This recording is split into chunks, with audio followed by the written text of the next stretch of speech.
We have 3 items. You need me to list those out, Sandy? Bus stop, DC trip, and the All-State Chorus Festival.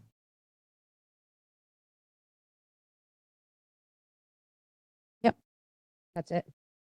Okay. Number 4, minutes of the previous meeting. We have meeting minutes in the drive from November 18th. Motion to approve. Anybody have any corrections or anything? Sorry. Anybody? No? Okay. All those in favor of approving the meeting minutes from November 18th, say aye. Aye. Aye. Opposed? Abstentions? All right, moving on to number 5, board reports. Why? Oh, no, just kidding. Number 3.5, consent agenda. First, we have a bus stop request. Has everybody had a chance to review that?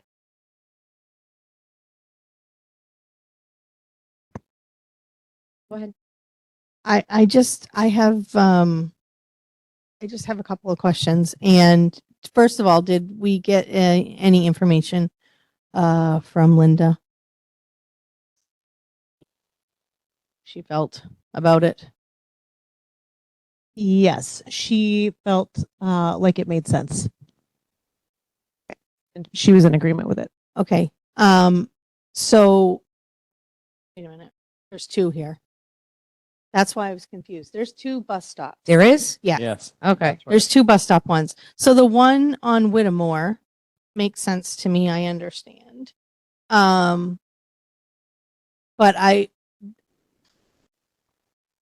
the other one kind of pertains to my personal spot, so I don't feel like I should be voting on that one. But I do want to say that they've been changing the bus route around in our neighborhood, and I'm not quite sure but I'm fine with this bus stop, but obviously I won't be voting on it. But I'm not sure if my question, I guess, there we go. That's how I should phrase it. When they change the bus route in the middle of the school year, is that something that, one, we should be notified about? Do we have to approve that before it's changed? Not necessarily. If it's a small change that doesn't change the overall like timing of the routes and for safety purposes, things like that, you don't necessarily need approval, but we should be notified. Yes. And then kind of piggybacking on that, if they're going to change a bus stop on a Monday morning, the parents probably should have been notified ahead of time that that bus stop was going to be changed. Therefore, kids wouldn't have been standing out in the cold and not gotten on the bus yesterday. So I think, yes, that's a rhetorical question. It right? is a rhetorical Yes. question. Yes, I do. I'm Unless just it's kind already of an emergency. Yes. I'm kind Correct. of serving it up for later on when we have this discussion. Yep. Yeah, there was a lot of little people standing outside not getting on a bus yesterday, and I was a little furious when I drove by. So, anyways, okay. I wonder, did you know about that? Okay.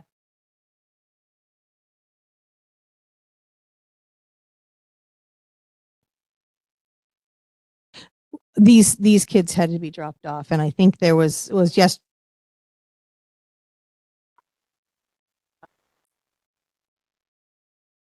Sorry, guys. I'm not trying to beat a dead horse here. Yeah, I did have a day because we had been talking about some changes and stuff where I was wondering what was going on. It was in like an endless stream of cars. So we didn't actually get kids in the building till about 8:10. So I didn't verify. It's winter. So a lot of times parents choose to drive when it's really cold in the morning versus have kids wait. But I have noticed that there've been a couple days that are like have been later.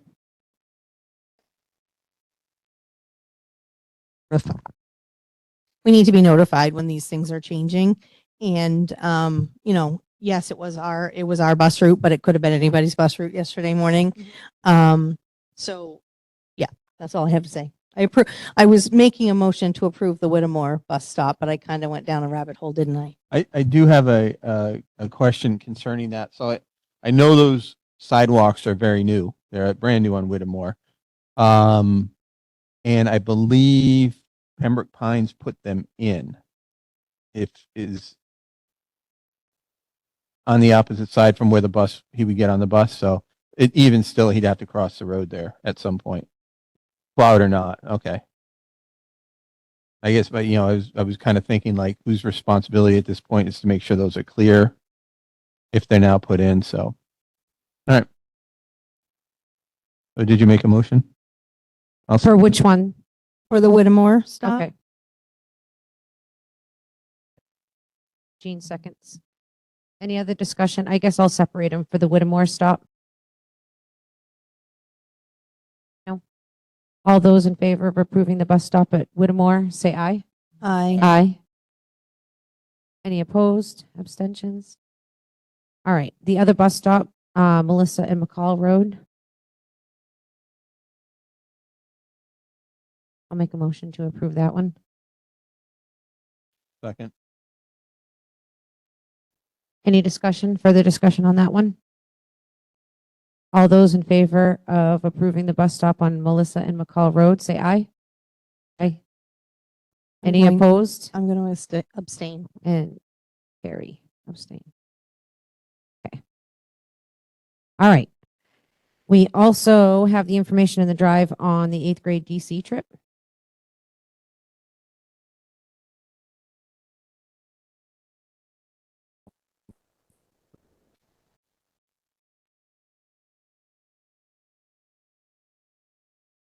Any discussion questions?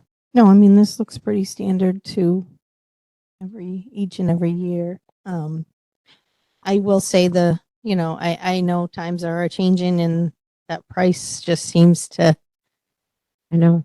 keep getting higher and higher for those poor kids, but I hate for any of them to miss it because it's such an amazing opportunity. But fundraise. Like, Yeah.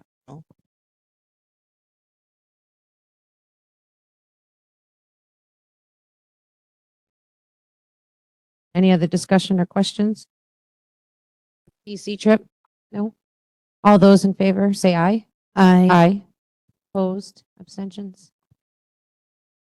All right. Also in the drive is the information for the All-State Chorus Festival, where they are required to spend the night. I'll make a motion to approve. Any questions or discussion? No? All those in favor of approving the All-State Chorus Festival, say aye. Aye. Aye. Opposed? Abstentions? Oh, you know what? Yeah. I think I made a mistake. The request in there that was for Melissa Drive and Michael Road was sent to me directly. The stop for Whittemore Road was sent through Linda. So I guess I would request that maybe you move to reconsider that if you so choose. Because Linda got back to me on she agrees with the Whittemore stop. Okay.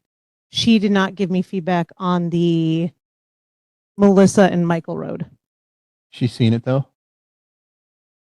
I am not sure that she's even seen it. Okay. Oh. It came through the webmaster. Like somebody emailed the portal and then it trickled down and came through me. I So gotcha. I'm not even sure if she's seen that one yet. So we may want to, that was my mistake. So I would, just a suggestion to maybe move to reconsider that and table that till I get a response from Linda. But that's up to you. I'll second. All those in favor of reconsidering? Aye. Say aye. And do you need an official? Yes. I would Okay. prefer that. Yep. Move to table it until we get feedback from the busing coordinator. Any discussion questions?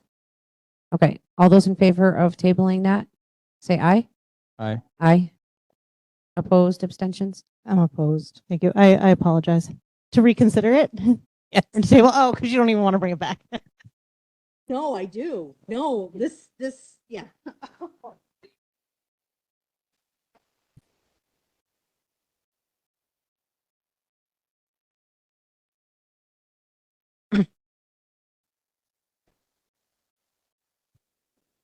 All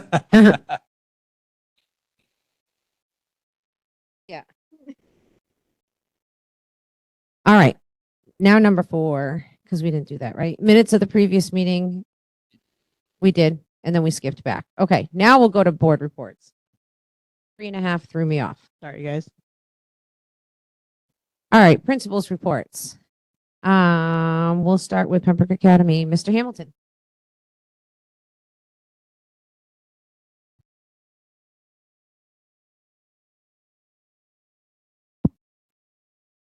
Well, good evening, everybody. I'll be relatively brief tonight. With all due respect to the fine work that's happening in classrooms every day, I would say the highlights of this past month really lie within the co-curricular program. There's been just some fantastic things going on from the beginning of November, where the robotics club hosted a competition here at Pembroke Academy, first in I think several years. Certainly not our first ever, but first in several years here at PA. We'll hear from our student rep here, Hunter, in a little bit. He can say more about the Mr. PA competition that the Student Senate hosted. And I'm hoping he can say a little bit about their leadership and team building retreat that they had today at the National Guard facility. The Key Club hosted a Thanksgiving dinner for seniors prior to the Thanksgiving holiday and just did a terrific job with the prep work, serving, takedown of all that. I believe we had 100 or more senior citizens out that day, and just really proud of the kids and adults who supported that event. A lot going on in the chorus program. So they've been selected to perform at the governor's Christmas tree lighting tomorrow night at the governor's mansion. So that'll happen between 6 and 7:30. And then they have their winter concert coming up next Wednesday as well. So just a kudos to all of those clubs, students, and advisors for the great work that they're doing. Last thing I would mention in regards to co-curricular is I kind of skipped down to upcoming events. The debate club is hosting a competition here this Saturday, and that's again a first in several years, not the first ever, but first in several years that they've hosted a debate competition here at PA. So they're really looking forward to that. I include the program of studies on here, not to be redundant, but I think just as a way to note that that was our focus, the December 4th early release. We gave teams time to continue their collaboration and making their revisions, alignments to Ed 306 within the program of studies. And then we brought folks back together at the end of the day to talk about emergency response. So we're continuing to fine tune building evacuations, particularly those during non-traditional times of day. We are preparing for a clear hallways drill later this week, and then we are preparing for a lockdown drill when we return from the holiday break. So that's just a quick synopsis of how we used our time during that roughly 2.5 hour period on December 4th. Then I have for you just a quick overview of upcoming events. Some of these have already passed, but I would mention that we're really fortunate to host Rick Anthony as part of the GDA 21 Foundation. Rick joined us last Friday for a roadside safety presentation. That was for all seniors. Rick's a former colleague of mine, and for the past 2 years has really been putting his heart and soul into this presentation to raise awareness for roadside safety. And he, through fundraising efforts and donations, was able to provide every participant with a 3-pack of LED roadside flares. He's very generous. Several students came up, asking for a second set for a family member, brother or sister, and multiple kids walked out with 2 or 3 sets. So really appreciative of his time, generosity, and fundraising to support that. We have the National Honor Society's Toys for Tots volleyball games coming up this Friday. So their toy drive began last week, and in order to participate in the volleyball games, you have to make a donation of 2 toys. I also want to give out a shout out to Amber for all the work that she's done in collecting for students throughout the school district. I think she has 93 or 94 students that she has been collecting for, and every one of those has a donor. So those are coming in here at the end of the week as well to support folks in the holidays. That's my report. happy to answer any questions, make any clarifications. Thank you. Any questions? No. All right, we'll move over to Hill, Miss Gary. Slow. I'll be brief as well.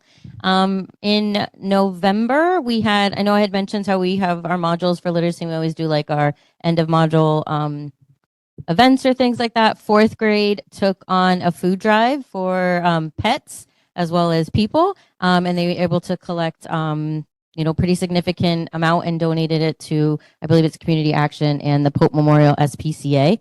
So that was we were really thankful for that. The kids did a really great job.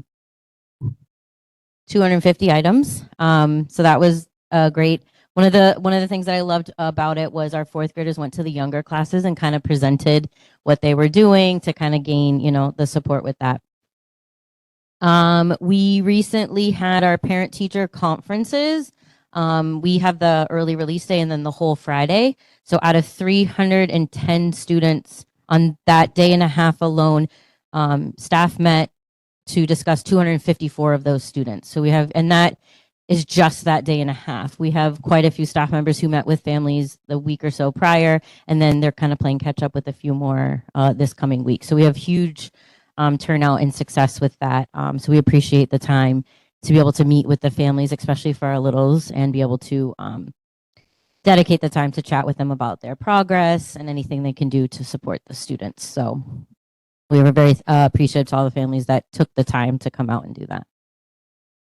We have our holiday concert tomorrow, which is, I recommend it if you want like cuteness overload, for sure. They did their dress rehearsal today. Kindergarten, they got it going on. It was the Miss LaRose, I think it was, they are the most, I wouldn't say like outgoing, they're the most confident kindergarten group she has had, and they did it without her having to do any of the movements. And if you've ever been to concerts, there's always somebody, nope. And I was like, is this really happening? And they were just totally taking it, and they did a great job. So we're excited to see that tomorrow. It's here at PA. It starts 5:30 for K1, I believe, or I forget if second set, and then we do another group in the at 6:30. And then another thing, kind of in the vein of really reaching out to the community, is I talked about it is end 68 hours of hunger. And you guys gave us a lot of resources for that. So we're excited. We have 2 staff members that started it, and they started pretty small just to kind of gain an understanding of what the program is.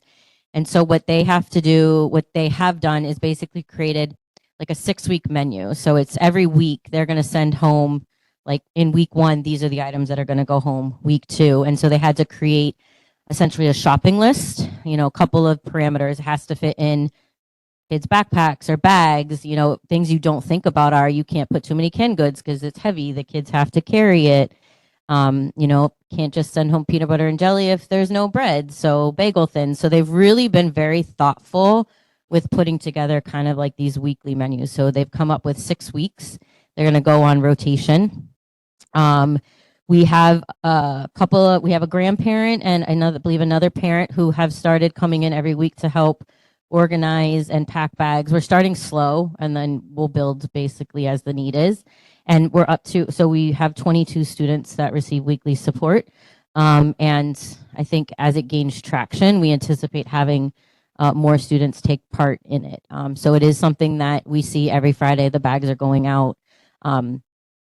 There is a huge appreciation for these bags. And so we want to continue to expand this. We do put out for the community to donate directly to the program, because essentially the program has a limit that we have access to, and they fill that limit from outside sources, as well as anything we raise goes directly towards our amount, but they refill it on a regular basis. So it's not coming from directly from us, it's coming from everywhere. But if people do donate to Hill School, it goes directly to us, and then that's what they use to shop on a weekly basis. And then just the last thing is I send out a family newsletter every month, and I've included the link here, and we always put it on our website because I encourage anybody to just take a look at it. It has a ton of things that have happened, things that are upcoming, and just a way of kind of getting out those, the positive things that are happening and kind of the overall picture of Hill School. So that's it. Questions, comments? All right, Ms. Gagney. We've had a lot going on as well. I think the past month has been fairly busy at TRS. We did host our dodgeball tournament. So that's a huge kudos to Mrs. Barber. She organizes the entire thing. And the event raises money for our 2 overnight trips, 6th grade and 8th grade. And it raised $500 this year. So each of those trips will get $250, which is very cool and helpful with that climbing DC price. Our science classes, I think, have been kind of our shining stars lately with the projects that they have going on. They're well loved by the kids. Everything from taking fingerprints and creating hypotheses on kind of why fingerprints are the way they are, all the way to creating these fan cars that are powered by batteries. The kids actually have to wire the cars themselves to make them run with the fan. So lots of cool things going on in classrooms and in the hallways as they're testing out their cars and other things. Our drama club had their fall performance. It was very funny. The internet is oh, look, a kitten. And it spoke very much to, our current society and how distractible we are by maybe different things on the internet and social media. So it was a very funny, short performance. The kids did awesome. Basketball has officially started. Our basketball teams kicked off the season with the feeder school tournament. I'm proud to say TRS boys and girls teams won their championship games in that tournament. So that's just a great way to kick off both of their seasons in a positive way. And then we had our basketball home openers last Thursday during the conference day, and both teams won that day as well. So they started off pretty strong. They're playing tonight too. I haven't heard how those games went, but we're very proud of both of our teams. In the season of gratitude and giving, TRS, especially the student council, works really hard at finding ways to give back to the Pembroke community. So they were initially planning to do a food drive this month, but they meet on Tuesdays, and their meeting was canceled last Tuesday, so they didn't get to meet until this morning. So they didn't feel like they had enough time to get that up and running before we leave for break at the end of next week. So they are working on other options to do school-wide, but also to donate money to organizations local to us, like the New Hampshire Food Bank, Live and Let Live Farm. So they're making those decisions as far as what to do. I also want to thank Mrs. Barker and Miss Gately. They have worked hard to organize helping our own students and those families that don't necessarily have the financial means to give their kiddos a proper Christmas. So Mrs. Barker and Miss Gately created a list of TRS kiddos, potentially plus siblings. We do work with Hill and PA if our kiddos have siblings that are in need. And so staff are able to essentially adopt a student from that list and provide, the things that they need and want for Christmas. So that's a great program that we run every year, and Mrs. Barker and Miss Gately have spearheaded that for this year. We have several events coming up. Basketball games. We have at least one home game every week. Our progress reports went out last week. We had parent-teacher conferences, kind of working off of that, and those were busy, but seemed to go smoothly. We have Spirit Week next week. We have our December Panther Pride Assembly next Friday. So it'll be certainly high energy the Friday before our winter break. And then just one last update. We did change our morning routine as far as how vehicles come in and drop off. So as of last Monday, our buses and parents drop off in the big loop around TRS. We talked a lot about kind of the safety aspect. I know the schools have been talking about that quite a bit. How do we keep everybody that's coming on campus, especially our students, safe in that type of routine? And having the buses around that small loop was not the best idea. So last Monday we tried it out and had buses and parents use the big loop. It was slow at first, but it seems to be going much better now that everybody's in that same routine. Buses are in that same routine. So seems to be going smooth now. I know it was very slow to start, and we were probably the cause of a little bit of a delay getting to Hill School. But I've talked to Wendy since, and it seems like it's been going a whole lot better. So we did make changes, kind of coming off the conversations that we've all been having about, what's the best scenario for, how our properties are set up and how do we keep staff and students and parents safe within those routines.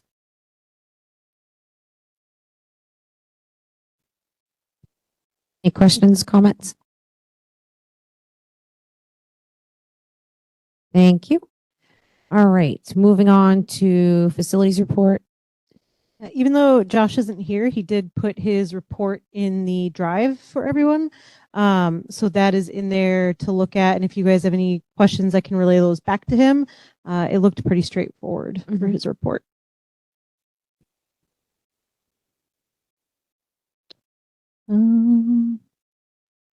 Yep, it is in there. I just missed it. Anybody have any questions for her to bring back? No? Okay. All right, so I'll move on to the student rep report, and I'm sorry, my eyes are too bad. I can't. Hunter, go right ahead.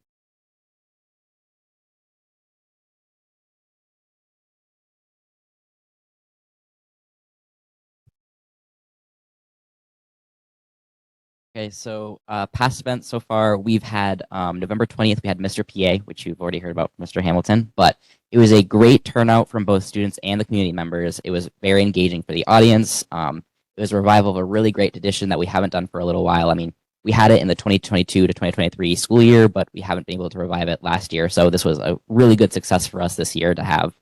I want to shout out to Campbell Nivison because this event would not have run like at all or as smoothly or as successfully without him. He pretty much planned all of it, was the leader in all of it. It was like an amazing experience because of him. So shout out to him for that.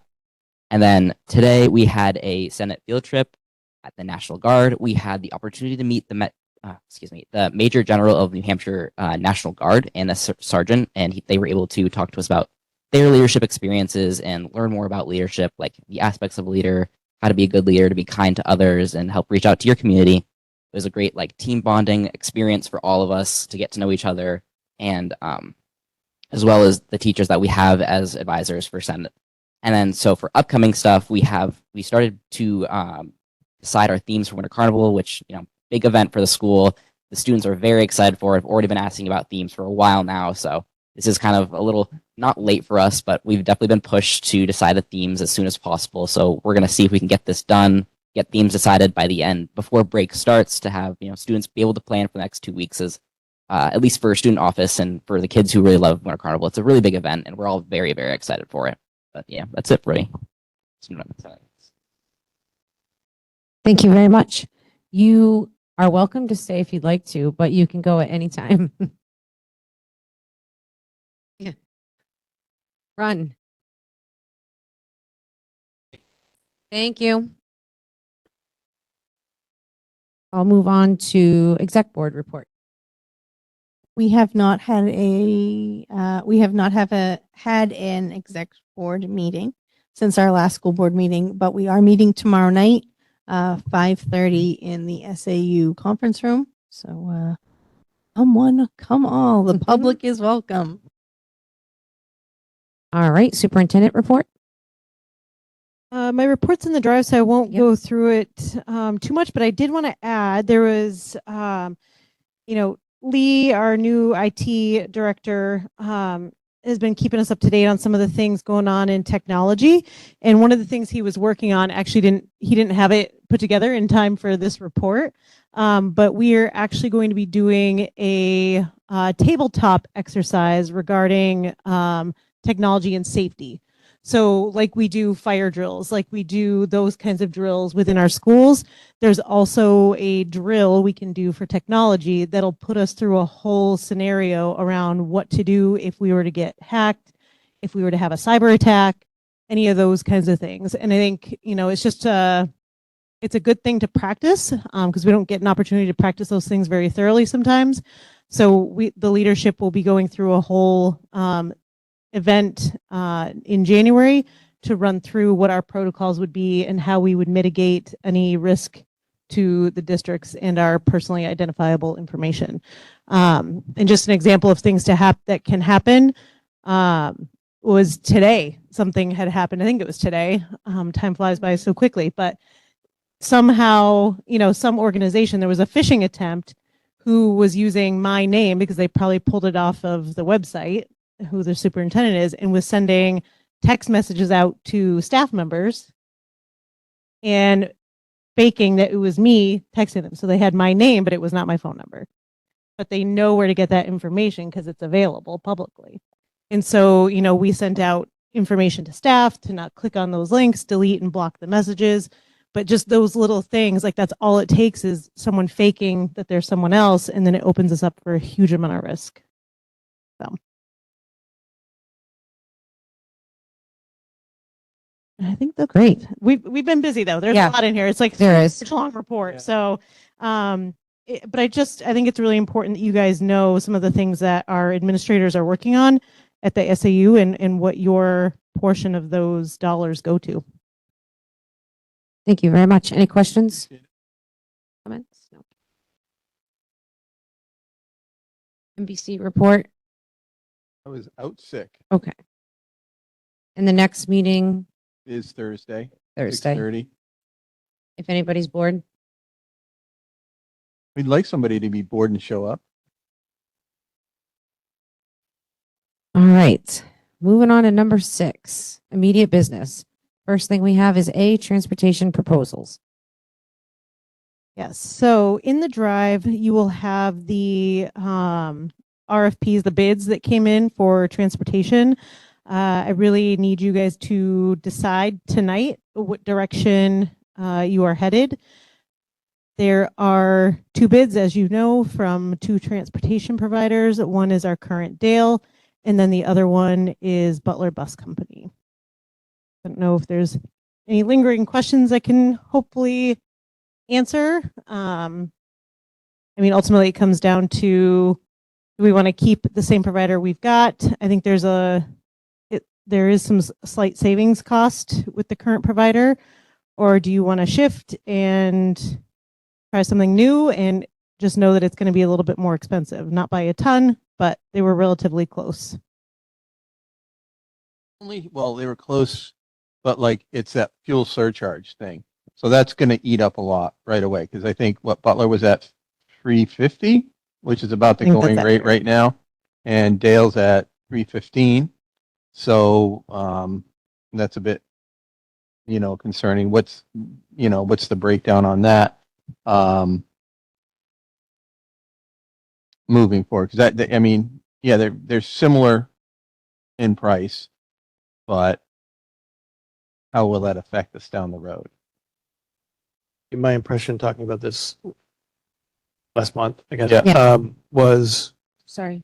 that we were likely to end up spending more. Yeah, Um, because right off the bat, you're Yeah. looking at 35, 40 cents. right.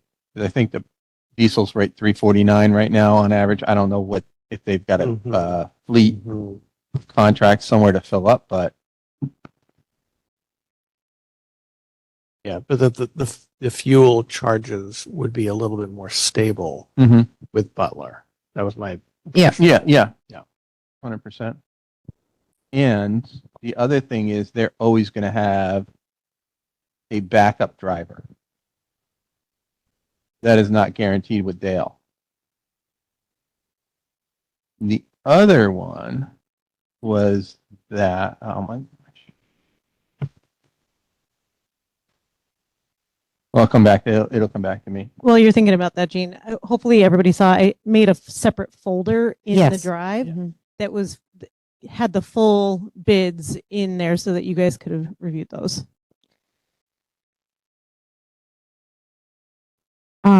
Oh, I remember now. Wasn't it that Butler needed all 4 districts to commit?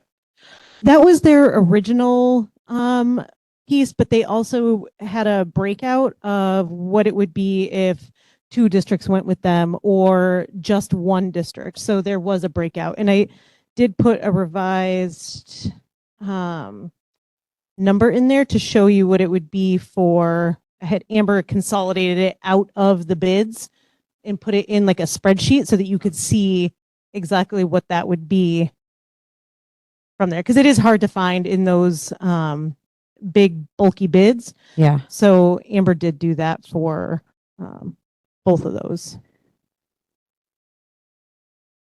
I had a couple questions. First one for Dale, because I actually don't know. Did they separate theirs? Because I don't see it. No, For the theirs next is- 3 years so that we kind of knew what we were facing ahead of time? They didn't, did they? What do you Dale? mean separating for the next 3 years? They broke it down, what your cost was to start up and then what you'd be facing the second year, the third year. Is where I didn't find it. I was looking for it. Or is it in last meeting's drive? It was in, I believe that was in last meeting's drive, but it's also in this one. If you're in that folder, it's called Pembroke Transportation Proposal. Okay. All right. And it's a multi-sheet document. So I think it's on the last sheet on page 4. Okay. I You'll was looking see for it. that grid comparison. Okay.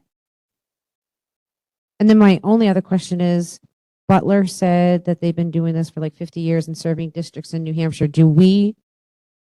Have we heard any feedback of their current school districts? Do we know? Yes, I believe they provided several references.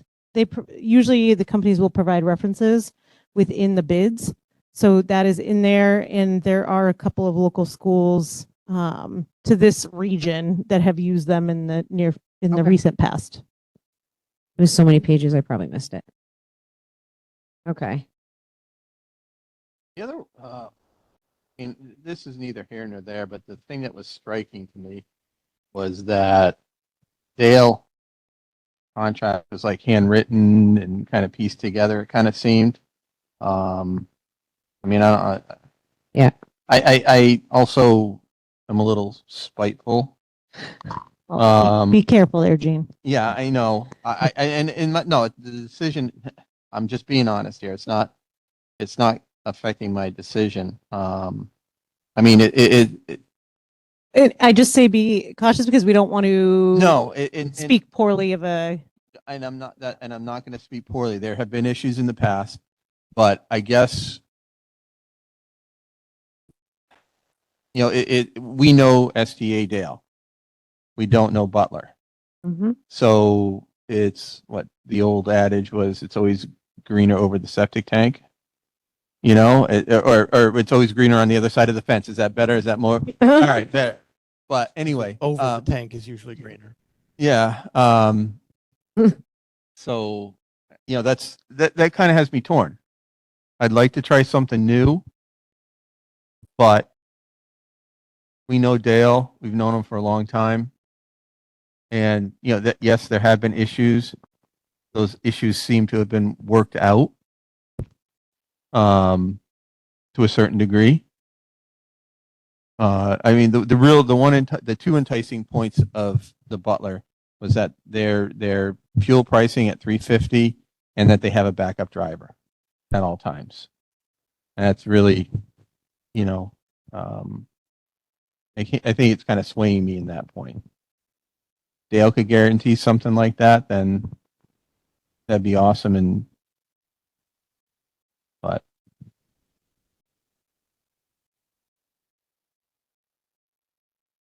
Mm-hmm.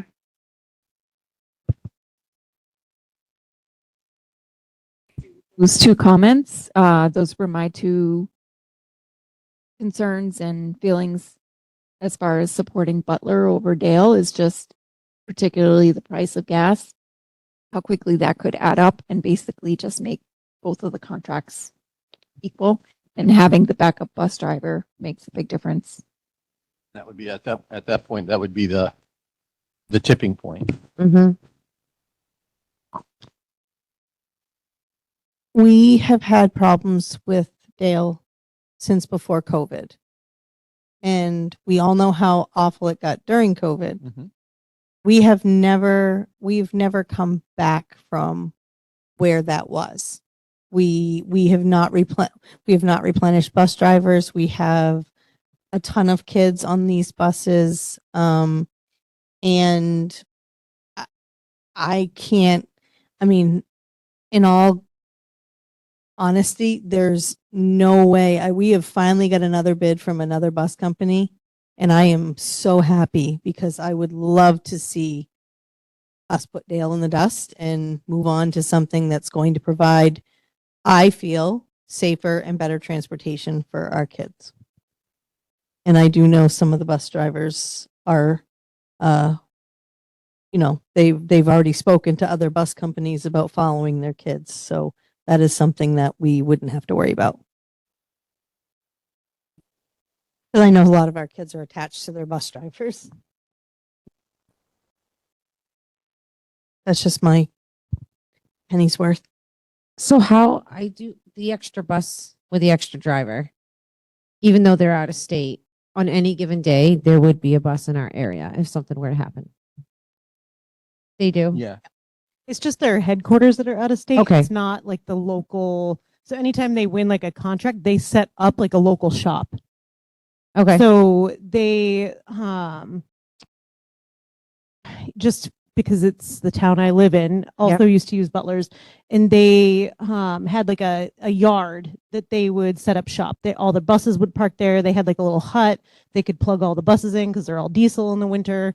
So they set up shop. Okay. But I know they ended up going with a different provider too, but then they took over that new location. So they'll set up shop no matter where they go.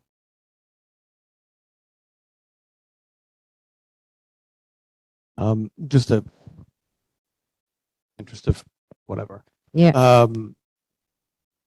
Since you bring up like where they put things, what are we looking at in terms of the quality of the fleet of the buses? I mean, I know that I'm looking at the Butler. This is nothing older than 8 years old. I don't know what else. Yeah, I mean, I think they're pretty standard rotation with any bus company. I think they have to go through regular safety checks, inspections. They have to meet certain standards before kids are allowed to get on, before they're allowed to pass like the bus inspections for the state. It's pretty highly regulated. So I think it's pretty standard across the board for all your bus companies. And they bid out to a couple of our other towns, right? They did. They did. Yep. Can't speak to the contracts, but I can certainly give you more information in non-public. But Okay. yeah, I will say that I know Deerfield made a decision that's public, so and they chose to stay with Dale. Chichester doesn't use Dale; they use Marston's, so they weren't in the bid. But I'm not sure that the other ones are public yet.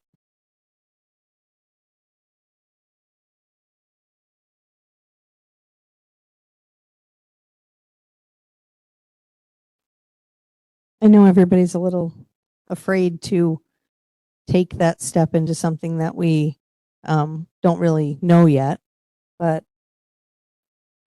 it changes very scary. But I wholeheartedly, and I mean, obviously, you guys know me. I lead with my heart sometimes, and I probably shouldn't. But in this situation, I just feel like this would be a much better opportunity for for our kids. Cause I've been doing this for a long time with these buses and it's only getting worse. If we're ready, Okay. are we? I don't know, because that's what I was thinking. We can make a motion. Can make a motion. Still to debate it. discuss. Yep. Yeah. Yeah. I'll move to accept the bid from Butler Bus Services for transportation, Pembroke School District. I'll second.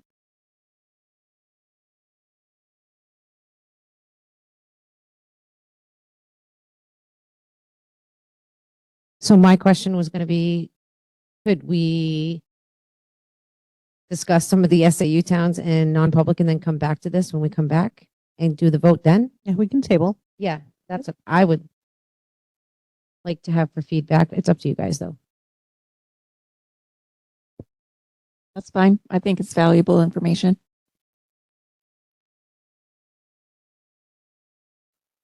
So So I'll move to table the question that's out right or on the Motion. motion. I'll second it. All those in favor of tabling the transportation proposal until after non-public, say aye. Aye. Opposed, abstentions. All right. B, open enrollment. okay. So we have some legal guidance that we need to review in non-public, but in public, I had our lovely principals and administrators go through a little exercise to look at where we're at with class sizes currently and what our capacity currently is with the teacher load that we have currently. And I know there was some, so that chart is in the drive. And I know there was some questions. So like Hill School, for example, current enrollment is 80, but our capacity for the teachers that we have based on board policy is actually 68. We are over capacity for grade 3, and that is accurate. So I didn't have them change those values because I felt like it was an important conversation to have. However, there is some room in K1 for potential kiddos, but really the other grades are at capacity. Well, even grade 2. Yep. But our other grades are really at capacity at Hill School, for example, based on policy IIB. And so that's what that is based on, is representing that in our school board policy, we have that no more than 17 students will be in each of the teacher's classroom in the K-4 environment. So it's not that we can't make do when we have to make do, and there certainly is a bubble right now in 3rd grade for sure. And where that was kind of an anomaly, Wendy and the team of teachers has really made do with the resources that they have in that grade and having to shuffle teachers year after year to kind of meet that need. I don't know if you have other things to add, but I just want to kind of represent why we. And so the same thing with Three Rivers as well. That's why you'll see some of those numbers look like we're over capacity, but it's really based off of the school board policy that had been adopted around the recommended class size. But there's a little bit of wiggle room that we could potentially have kids enroll in a couple of the grade levels. And then in high school, it looks around to be comfortable. We could take up to 10 kids with the current teaching and class structure, up to 10 students per grade levels approximately. I mean, high school, it's a little trickier to kind of nail down exactly how many kids per grade level because they intermix with different classes and electives and things like that. So it's not as clean cut. But that was kind of the starting point that everybody felt comfortable with. And if you look at also in the drive, the births. I was just going to say that. Class 'cause I'm sizes, confused. we've got, there's an increase, down one. And Yeah. I just, That's a little nuancy. So, I'll certainly have Wendy speak to So can you just explain that? And because it can be a little misleading because yeah. birth rate doesn't necessarily Yeah. correlate exactly Right. to Correct, kindergarten yeah. enrollment. And then So- when I looked at this, it said like kindergarten's like 13, 14, but we're saying it's over the capacity right now, 17. So then I was like, what? Yeah, I'll Okay. explain it. So you have the green column, which says enter kindergarten. So that's the cohort. So if you look at 25, 26, that's our current kindergartners, right? 24, 25 is our current first grade. So you can see we do track kind of, all the kids that are going to be age appropriate for kinder in the next several years. Recorded births. So at the time that each of these cohorts was born, we take the town report, and it's kind of what we've done in the past, and we look at how many births were recorded. So our current kindergartners, when they were born, in the town report, there were 21 kids in the town report that year. That cohort is currently sitting at 53 kids in kindergarten. So and when you look at it, it's very hard. Like, it's really hard. You don't really have a crystal ball for this. You kind of have to make a judgment to see what we would recommend going into for next year. So right now, kindergarten has 4 teachers. There's 4 teachers, so there's 13 or 14 students per classroom. If we were, and this was the conversation we had a while ago, where I said if I were to have collapsed a kindergarten, we would be at 17, 18 per kindergarten class, which is a lot right now for that. So if you look at first grade, at the time they were born, 34 kids were recorded. 57 is where we are right now. But if you go to third grade, and this is why there is no, right, there were 27 and there's 81 kids in that grade level right now. And I just had another student roll in that grade level. So since we've started that grade level, since they came in for kindergarten, we've had 18 additional students register. That's an entire class that has come into, and we have not increased another teacher in that grade level. They came in at 4 and they've stayed at 4, and over the class, they've essentially like added an entire class size. So they have 20 to 21 per class. And then fourth grade right now has 3 classes, 21 to 22. So if you look at our 4-year-olds, that'll be kinder ready next year, there were 32 recorded. So that's an increase of 12. And if you kind of look at it, it's whatever the birth rate is, or the recorded birth rates, we typically have more students. Like, it's a bigger gap with that. So that's what we kind of take a look at. There isn't like a exact way of determining that, which is why it's really hard, but we do keep tabs on it, which is why I had known that these 3 years, kinder first and second, were going to be smaller. And then, we think that it'll be bigger next year, but I can't 100% guarantee that. Get the trends of the numbers. I mean, it's a huge difference. Yeah, it goes back up to it goes higher than it's been in the last 5 years. So, and that's just, I don't know where the enrollment will stand, but that's the only information we have right now.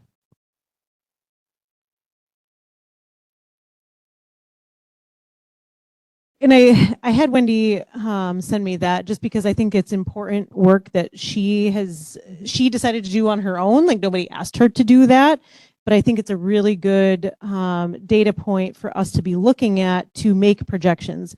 Yes, there is no crystal ball, but we can look at trends, right? And we can see that years that we've had 20 births in the town, we're still entering kids between 55 and 65 students in kindergarten.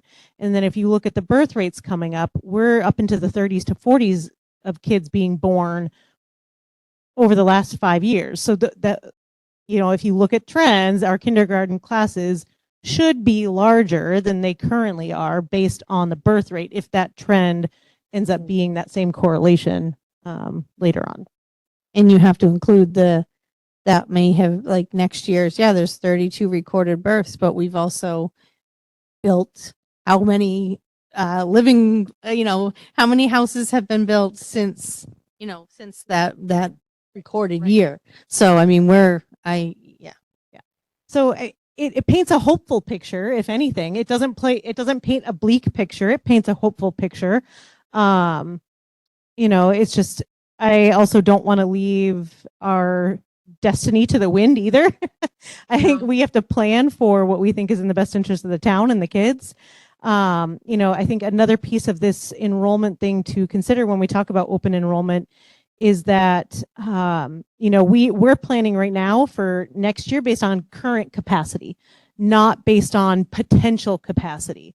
But if we talk about wanting to, pursue greater passive open enrollment for the elementary school, for the K-4, we will have to do that expansion or the renovations that we talked about several years ago. That will not be an option if that's where we want to go.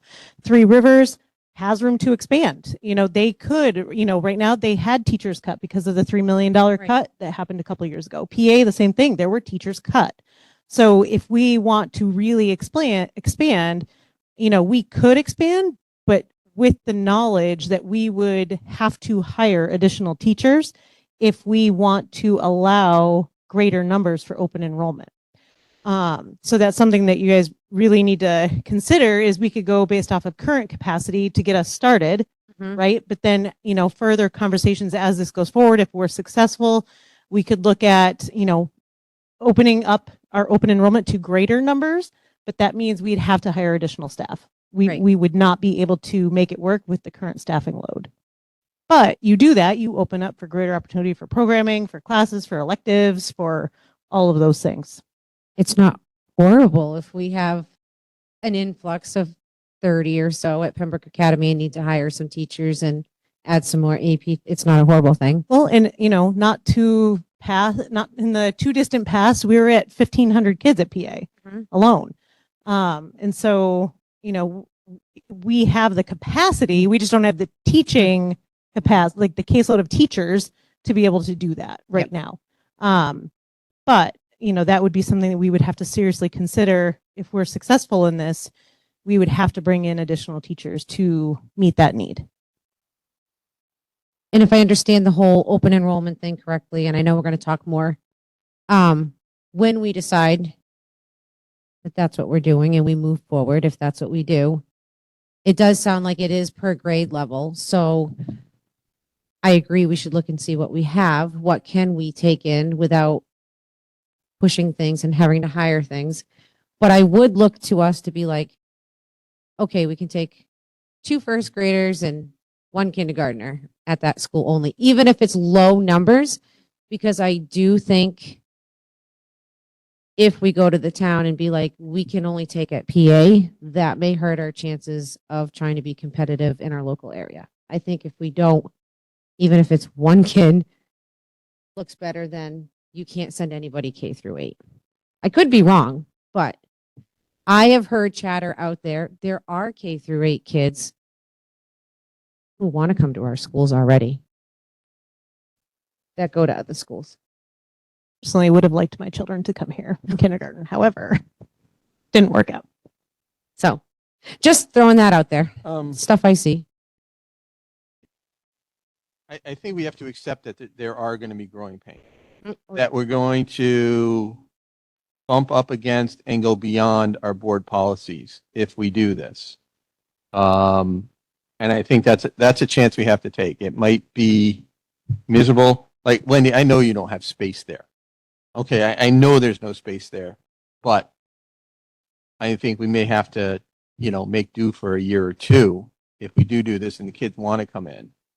And it's going to be by the time if we do it and it all hits, it's probably going to be too late to hire anybody, possibly for next year, given the budget that will be passed. And you bring up a really good point though. So if we, just say for example, PA will be an easier one to talk about here, but say we have 50 kids that want to enroll as freshmen next year. But we're like, there is no way that we can take 50 kids in freshman year without hiring 4 more teachers. We would have to look at that. And that's something you would have to decide as a board. Like if we really truly have that many kids wanting to enroll, you guys would have to make the decision to allow us to hire those teachers and overexpend those lines because our revenue coming in would offset that. Right. Yep. Correct. Yeah, we'll have to put deadlines in for when kids can enroll, parents can enroll their kids. With the complete understanding Right. that Pembroke kids go first. It's in there. Oh, yes. Yeah, yeah, I Yep. know. That was, Yep. yeah, I saw it. And everything. Yeah, I think Gene, Um, to Gene's point though, whatever we end up setting for numbers in whatever grades, we have to do that with the understanding we're not going to build out any capacity for a few years until we see where things land. Yep. Like, so we're gonna stretch our boundaries a little bit first. Yeah. Yeah, I think you have to see how it's going to go, because it's really uncharted territory. There's only one other school that has done it, and for them it was very uncharted territory. So, I mean, we at least have something to look at, but it doesn't mean it's going to be the same thing. But at the same time, if we set certain numbers, low numbers, say for K through 8, that will allow us to then accept applications and gauge interest Mhm. for at least the first year. Correct. And then maybe make some better informed decisions moving forward. Correct.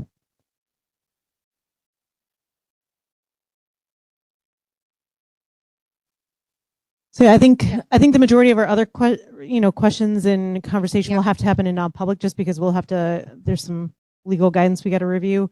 But that was just to kind of get that conversation flowing, and there's nothing non-public about our current enrollment and Thank you. what you guys are thinking. Yep. Thank you, everybody, for doing all that work. Nope, just kidding. C, the PA greenhouse shade. Shift gears here. So Josh provided a little write-up for you in the drive to review. He was under budget with the greenhouse project, so he would like to move on to stage 2 of the greenhouse project and utilize some of those funds to replace the greenhouse shade. And if you have any questions, I could bring those back to him, but I think he put everything kind of in that little report that he had. So there's I'm sorry, go ahead, Karen. I was going to make a motion. So All right. So is there a shade in the greenhouse currently? Oh, that's a good question. I don't know if it's still there, but it used to be there. I don't know if it was taken down. But it's Along the lines of it being a necessity, not ruining the panels, not, optimizing the greenhouse for what it's used for. And if it's not, then that's a chunk of change that can go back. it says, I believe I can have the shade replaced. It said replace, but it doesn't. Yeah, but it was still kind of, I read that too, and I was like, Oh, I I never took it as noticed it. there's one there and we need to replace it. I So just never noticed one before. That's well, why- it might that's be kind of- rolled up, Yeah. but broken, which is Okay. why it can't be utilized. That's why I wasn't sure if he had taken it down yet because of the replacement of the panels, Okay. or if he had left it up because it wasn't in the way. So that I'll have to check with him on that. Assuming there isn't some emergency with respect to shades, perhaps we could table this to next meeting until Josh is here to give us some more intel. shade.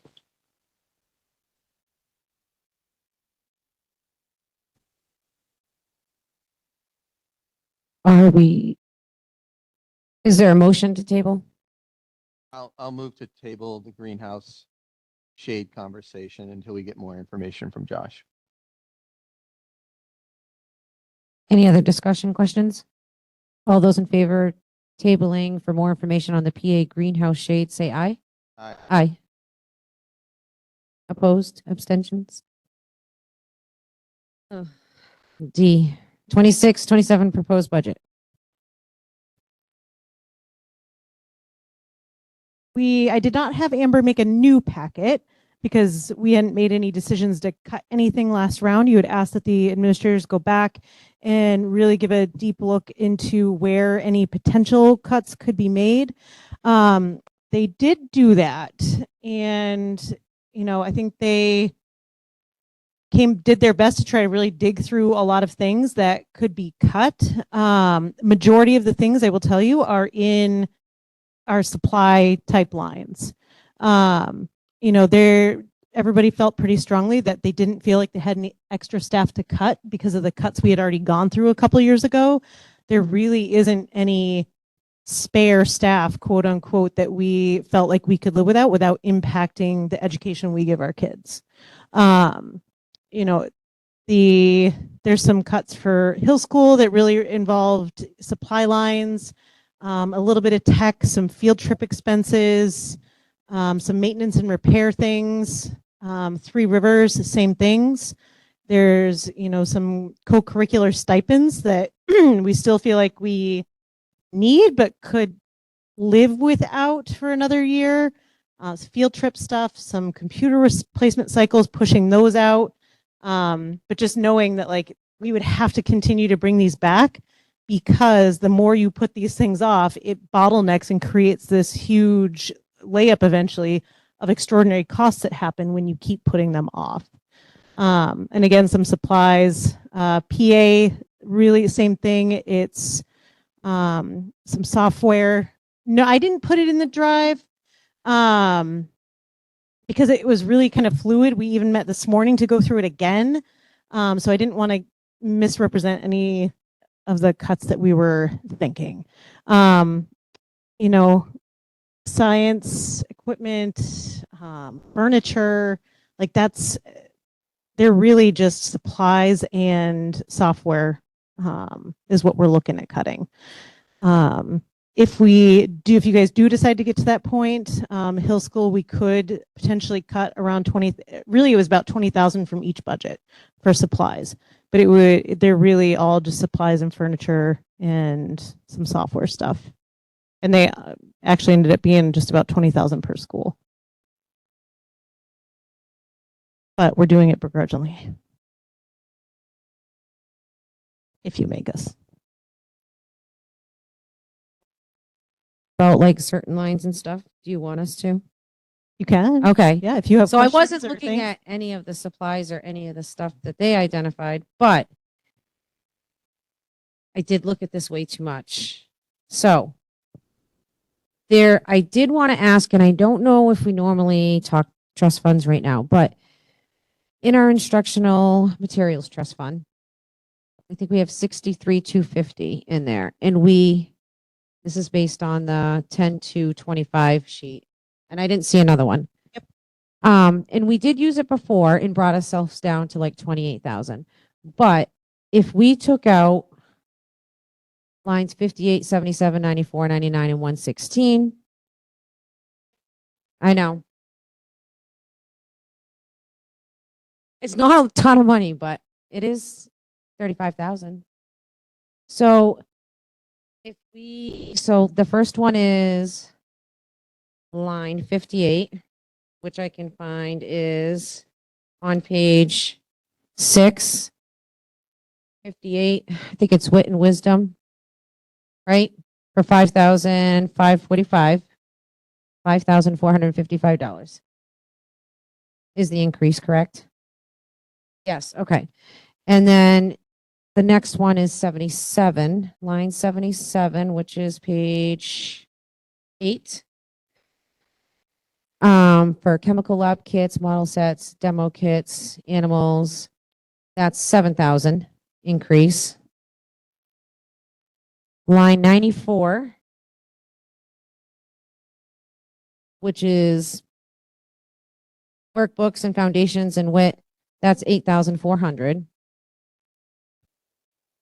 And then line 99, which is on the same page, arts and letters, 7th grade curriculum, that's 2,170 increase. And then the other one was 116. Which is those AP environmental science, lab books, etc. That's 12,399. When you add those all up, it's like 35,424 if I did it correctly, that we could use from our instructional trust fund, which would bring us back down to like 27,826, which is pretty close to what we did last year.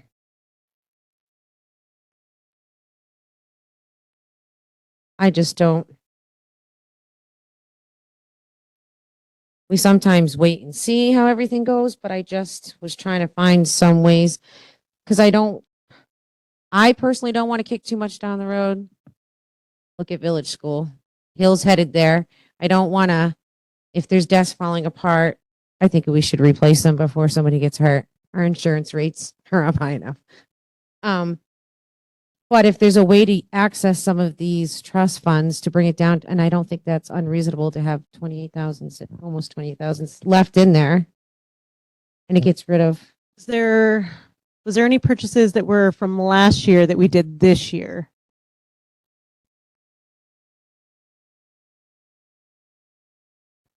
I do believe we had math materials that need were not purchased until this year. It was approved last year. okay. It just we didn't make the timeline before the new fiscal year started. I wrote down, I think we need to check what we have because Yeah. I think that number is inaccurate. I don't know. Katie's shaking her head too. This says 10/2/2025, but Yeah, I think our current wit and wisdom arts and letters, I think that came from that, but it would not have been taken out yet. Do you remember a roundabout how much? I think ours was about 5,000, but I can check it. I can look it up real quick. I want to say it was about 10. yeah, There would still be funds left in there.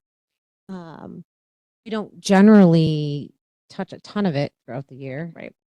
Yeah, because it's It's usually usually pre- this time, Right. or yeah, Right. It was just a thought. I was trying to look through some of the bigger increases, and There's some potential there. Yep. I didn't figure out a way to solve the health insurance increase, but it's a little bit. I don't know. I think, and the only other notes I wrote down, and I couldn't find it in the budget, but there was talk about some cameras for a class at Pembroke Academy. And I can't remember how much it is because I couldn't find it in there. Science, No, it's for business marketing. business Yeah. marketing. I asked the question. My question on that one, because we didn't pass the law, and if the students were already using it with staff members, with our board policy, even if we had to update it, I don't understand why the kids with a teacher can't take a picture outside and go back and do what they were already doing without us incurring a cost because of a law that was passed. Like, I don't You're talking about understand. utilizing the cell phones. Yeah, to like if do they that. used to use their phone for, say it's photography, they got to go take a picture of a tree, and that's what they used to do. I don't understand. Our policy says teacher discretion, and if it's for learning and it's supervised by adults, I don't understand why they can't still do that so that we don't need to buy digital cameras. And if we need to update our policy to make it more clear, but then I couldn't find it in the budget.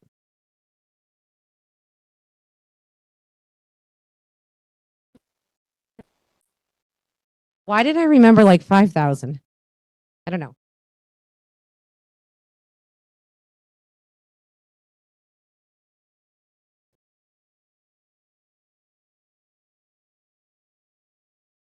So maybe that's just a general statement that if there's something that's different this year because of that, but it's supervised by adults,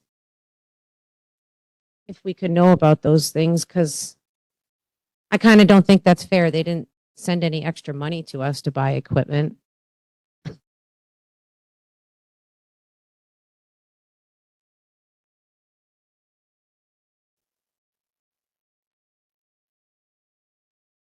And the only other thing I had for PA2 is I thought maybe it was our last meeting. We were talking about, maybe it wasn't our last meeting and it was in an email.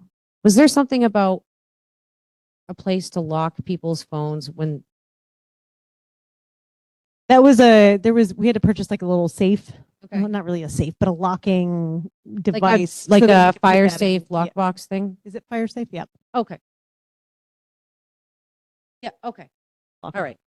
Just because there wasn't really an appropriate place to be putting kids' expensive cell Okay. phones when we confiscate them. So those are already done. Okay. Those are already purchased. So then I was looking in the budget for that and I didn't see that. So that's why I was asking. Anyone else have any excellent ideas?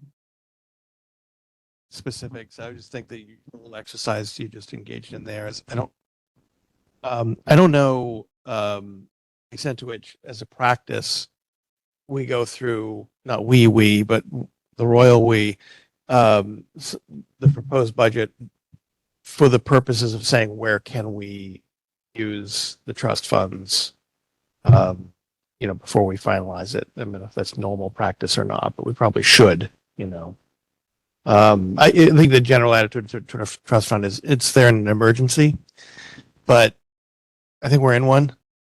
Yeah. So, Well, we have in the past, like, looked through where our balances are, move things around before we finalize the budget to see if there's, and sometimes we even have like graphs that shows how much we've used like a certain trust fund other than budget season. Do you know what I mean? Yeah, and I mean, I agree with Ken. We are in a budget position with the additional costs that have been put to Yeah. us that we need to look for some opportunities to reduce this overall budget to make it more palatable to the taxpayer. Absolutely. And so I think that is an appropriate use of funds for this particular year Right. because of the additional costs that we're looking at. Which is significant. Like, I was looking at it earlier again. What is it? $670,000. I think the health insurance is like yeah, it was $670,000. Yeah.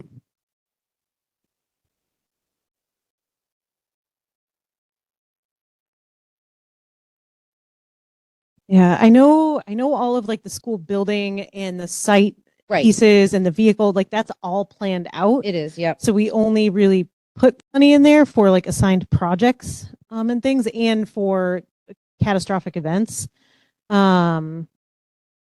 The special education one, we don't really utilize unless we've got an emergency type situation or an unplanned move-in come in because we try to budget for our needs. The instructional materials really, I think, is our most Yep. flexible one It is. Yeah. out of all of them because the other ones we really do have plans for the things that are in there. Do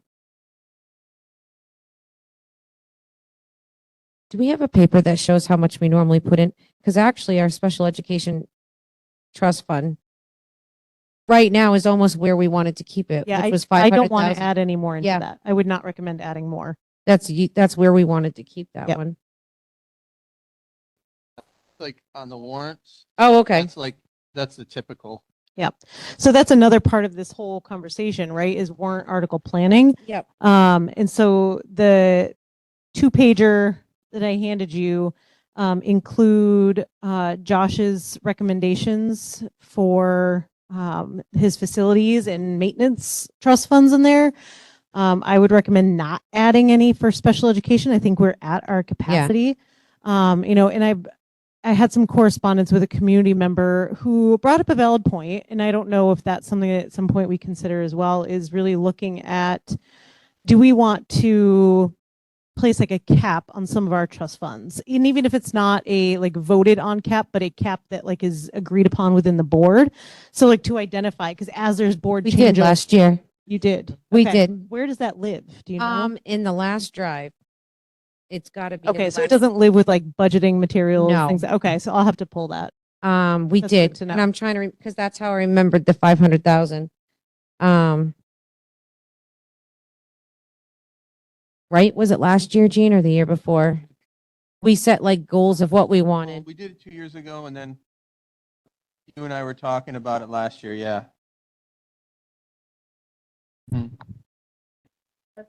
That's something we can revisit as well. Yes. I don't know that we need to have a decision on that tonight. We can do the budget piece separate of that, but would be worth a relook at just to make sure that our trust funds are where we want them to be or headed in that right direction. Mm-hmm. I had a couple, I can give you line numbers right now.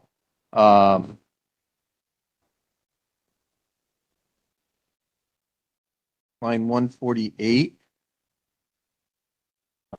Account note says 2 sets of student whiteboards, 20 TI, 30 XIs, calculators, hill maintenance, replacement pottery schools, instrument cables, stands, piano pedals, clarinet, $5,100. Replacement of fitness center shoulder press. $4,400. So, and then on line 162, we're looking at 1,600 for an intermediate saxophone, alto saxophone, 55 for a baritone professional, and fire rated acoustical panels. Mr. Hamilton did bring that up. He felt like we could live without the professional saxophone if we had to. We're currently living without it. I mean, obviously, it would be nice to have because we do have kids performing at that level in those classes, but certainly could live without it. I was looking at that one too. But I don't know because it's really like a Josh thing. I know he has plans and stuff for like the capital reserve and stuff like that, but the panels, I 100% agree need to be done. The decibel high is way too high, Yeah. even walking in the hallway in this building. But could that be covered somewhere in the trust fund? But he generally has plans like built way years out. So That's a small impact onto his whatever trust. What trust fund would that come out of anyway? well, it's Building- improving Building improvement, right? that's what I was thinking. So, I mean, it's $4,000 or $5,000 Which should yeah. that you can move into there, and it won't. That's not gonna throw him off. 127,988 approximately Yeah, as of October. but It is improving the building, not just that program. Like that's been something that's been on the list of projects to complete Right. for a while. So I'm sure that he has that. I know we're only talking small thousands here, but where a professional saxophone would impact one or two students, if they've gotten to this level, they probably, I would assume, have access to something, an instrument like that, or can make do with what we already have. I mean, I don't know what we have for saxophones. And again, the intermediate as well, where it's only benefiting a very small portion. That's $7,200 there, and then $5,100 on a clarinet. That benefits.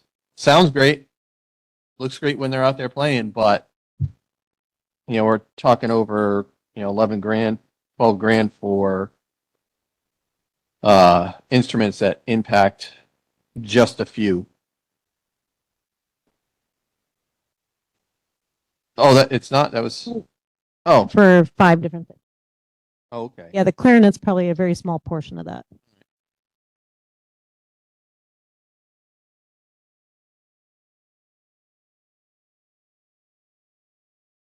I gotcha. Yep, I understand.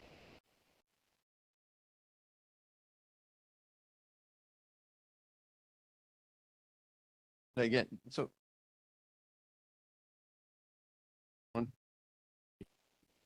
did I say 140? Yeah. Yeah, that was the clarinets. That's Carrie. clarinets. Replacement equipment. I think he was thinking that the 5,100 was just for the clarinet, but it's not. It's Yeah. representative of like several different repairs and upgrades. It's the instrument cables, the stands, the piano pedals, and the bass clarinet. But the 162 was a line that he was also referring to with the professional saxophone and then the fire rated panels. Because ultimately, when we look at that line, the proposed budget increase is $8,100. And if we were able to hold off on some of those upgrades, then that we could offset some of that, the increase for this year, next You year. could reduce that. So reduce that by 10,500.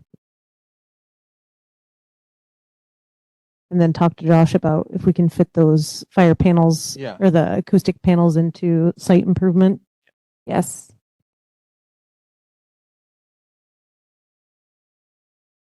I wasn't questioning.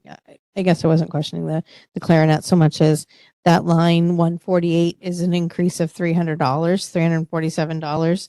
So I didn't know if what you meant, Jean, was taking that line out completely, meaning taking all that money, No, the 12,100, and not putting any. no, that was me looking at the bass clarinet. 'Cause been looking at the other ones where they Okay. have the price right there. Yeah. Okay. And I was looking at it that way. Okay.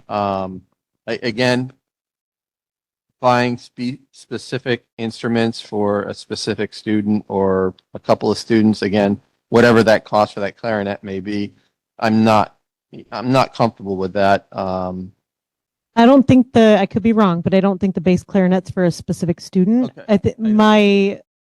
I have a feeling it's probably to replace one we already have that's damaged or broken. That's fine. Because I don't think that's not like an accelerated or like a higher level of instrument. Okay.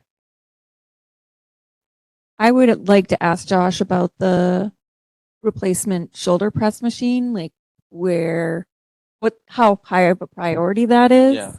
So the shoulder press machine, that would be considered like classroom supplies almost. That's like supplies for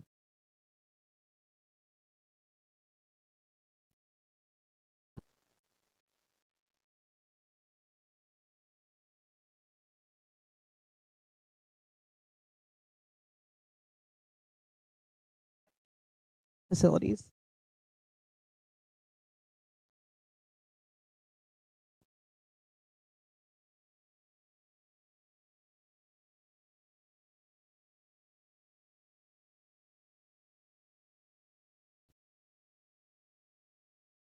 Other thing, and I couldn't find it, was the electronic hall pass. I could not find that in there. So we also talked about that because we know that was kind of a hot topic. So Mr. Hamilton did say that they could reduce that line by $2,500 if we needed to. We do need a better system of hall passes, but felt like we didn't need to go with the one with the bells and the whistles for sure. So we could reduce that. It's line 40. We could reduce that line by $2,500.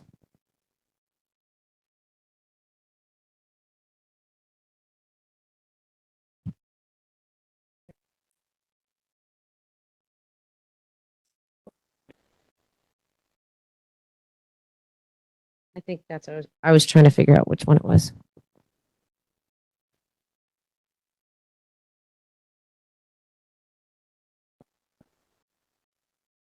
Because I couldn't figure out. So I think that, oh, you're using mine. That's why it's highlighted. Never mind. I'm like, this is mine. I came from Good work. job, I came Jean. from work today. That's how, how much was that one, Jess? That line? 25? Yeah, Mr. Hamilton said we could reduce that by 2,500. Is that removing the electronic hall pass software, smart pass It's completely, or is it a product? No, it's a different product that basically would help streamline some of the issues that we have currently going on with the hall pass systems, but not be as comprehensive as we were hoping to get. Because we were hoping to integrate several different things that program would provide for efficiency, but also recognize that we could hold off and implement something that's pretty basic and then try to get our bearings there and then go from there. One thing on this one, because I was talking about the overhead projectors, if we're buying electronics, I think we have to look out and say, okay, what's the lifespan of these? Because that money, when you get a grant, and Tom Seraphin kind of drilled this early on, get a grant, you put that, whatever you buy with that grant, you put it in. Eventually that grant goes away and it has to go into the budget. So looking at the electronic stuff, if we can look forward to, one of those screens right there, if somebody will say, okay, we will service the program and hardware as long as that screen's working, whether it's 5 years or 10 years, I don't want it 5 years. That's, not super a lot of money, but We have a lot of them now. So it's going to, if we can be looking forward to saying, okay, this is lab serviced until it doesn't work anymore. That kind of thing. It's able to be upgraded, whatever the case, upgradable till its actual end of life when it doesn't work anymore. I mean, let's say 10 years is the ultimate end of it. I think 5 years is too short for a screen that works perfectly fine, but oh, sorry, we can't upgrade the hardware. That's That's the case with almost all technology now. It's like your iPhones, right? Like I don't have an iPhone, but I'm not an Apple person, but Me me. either. like the technology, there's nothing wrong with the device itself. It's it's the software, the hardware, the pieces that are upgradable. They don't make the upgrades anymore, so they force you to buy the new device. Right. And so, and unfortunately, that tends to be the case for our Chromebooks, our laptops, our smart TVs. We've had this. They make it so that they break essentially after 5 to 7 years. Yeah, they've got us. But I don't know if there are other sources out there. Got an Android too, and it's 5 years old, and it keeps getting updated and it keeps working. You might recall in an earlier conversation, I was asking for a long-term strategy in Yeah. technology, and I think this is Yep. kind of what we're talking about. I find myself, and I'll out myself as an educator here. I mean, I've created no tech classrooms now, but I understand the need for these things. But I still have a hard time sometimes squaring the fact that every student has a Chromebook. They're in their classrooms with their Chromebook, but we also need a piece of technology on the wall with all of the upgrades as well. And I'm not saying that I'm not saying that that's not necessary now, but I'm thinking in 5 years, is that where we're going to be as a culture, as a learning culture? Are we going to be instead in a different space where whatever needs to be seen is they're going to be seen in front of every single student right there in front of them? And how much more of an investment do we put into the room technology and also the student and the individual student technology?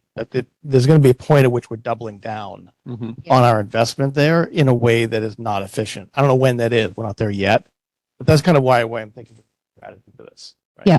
I think AI is going to hasten that too. So Yep. Well, and Heads up, I look- agree with you. So that's something that I'll work with our tech director on. I certainly don't have a solution for tonight, but no, that's yeah. fine. I Yeah. just that was just like a Yeah. forward best bang for a dollar. Yep. Again, I don't know how this works, but it just seems this built-in obsolescence. But and I guess to the point too of ultimately it's becomes a political question for those of us whose names appear on a ballot. We need to be able to go to the public and say, I understand that this is an expense, but please understand that we are trying to forecast. We're trying to plan Yeah. ahead. Mhm. We're not just taking the hits Yeah. every year without some kind of clarity of thought and purpose. So I agree. I think it's a big undertaking that we definitely need to have like a long-term strategy, but we also need to not forget about technology, because if we're going to be open enrollment and that's the direction you're going, if you don't have what is considered the norm of technology, you are not going to get those numbers either. They're not going to want your overhead projector.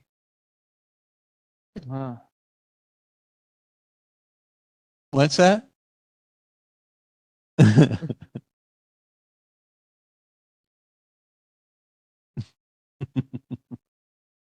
Does anybody else? I don't know what we're doing now with this budget. So, okay. I was just looking at the trust funds again. We can bring it up. I was just in like 2 years worth of notes. There's only a few that we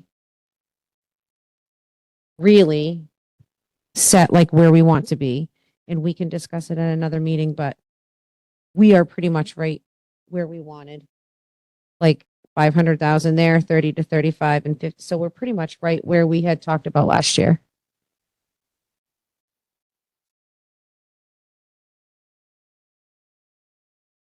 All right. Can I can I go back to Mhm. the budget cuts and then we can Mhm. circle back around to the trust in just a Yep. second?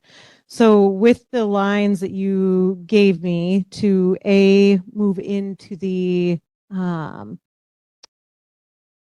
trust, the instructional materials trust, and the cuts that were that Jean you mentioned with the saxophone and the electronic pass system. Those all come up to, knocked me out again. $46,255.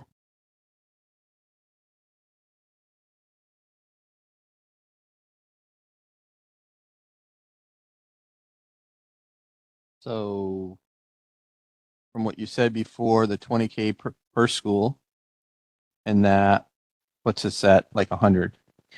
Not quite, because some of their recommendations were the ones that you guys talked about. Oh, okay. They had already recommended got some you. of those things. Yep. Okay. So we'll say. Yeah, because I didn't, my hope was that I didn't want to give you these and go, yeah, cut them all, because it's not like they don't want all those cuts. No, because yeah. they built it based off the needs that their teachers have said that they need and that they have seen that they need, right? So for them to say, yeah, just go ahead and cut all this stuff, it would, it would come across as, well, they didn't really need it to begin with, but they did. They're just saying that they could live without this, but it's not something that they can live without forever. It's going to come back. Yeah. And like, going with that, maybe we don't necessarily have to cut everything, but a portion of that. If it really is a need, that's the thing. We can't have the teachers going without, we can't have the students Yeah. going without.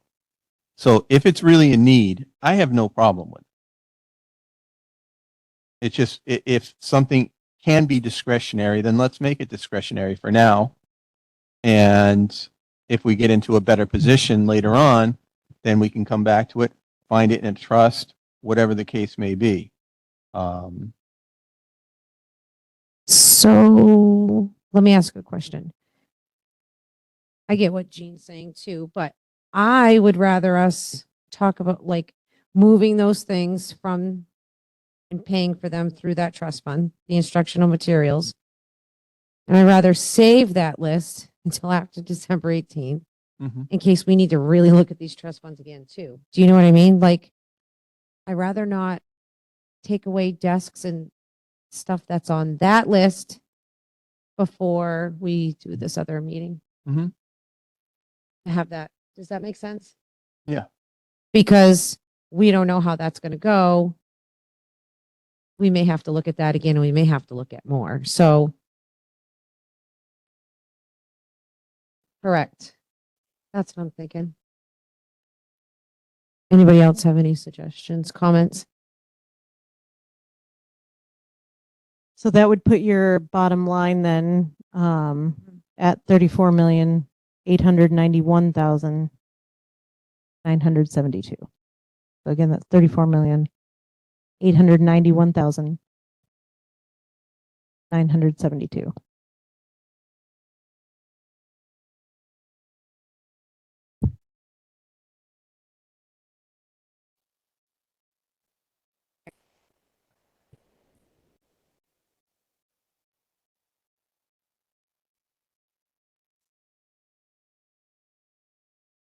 Which is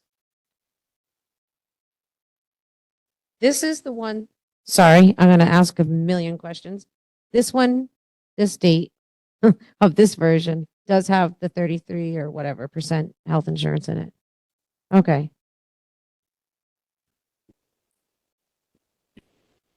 Yeah. So 34. And I might not be right on the math because I always, the tax thing drives me crazy in this town. I know, that's the thing.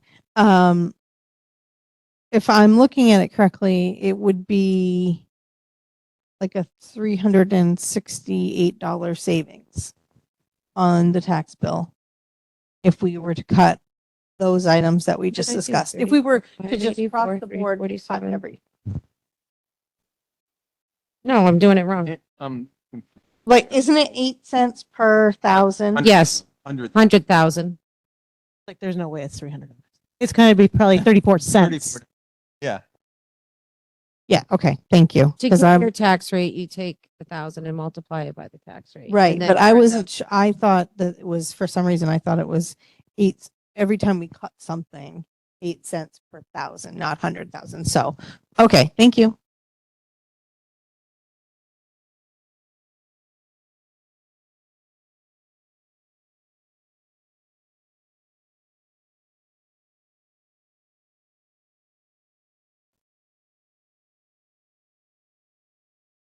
So then what? Is that what you're doing too? Is the math? That's what I was doing. But that doesn't seem right. Doesn't seem right.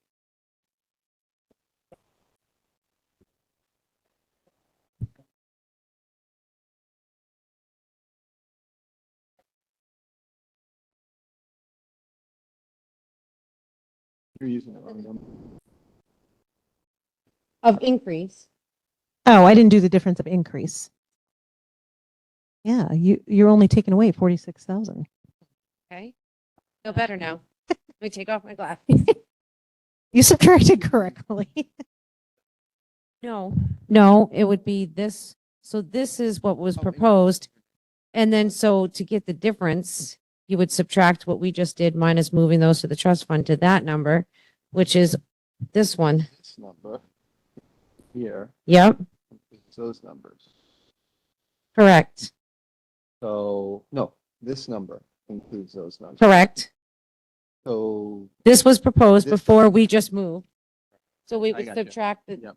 subtract what we're going to move from the trust funds from that one, gives you a number, and then subtract it from that one, and that's the increase. Mhm. Just got the same number. okay. Feel good? Well, not too good, but.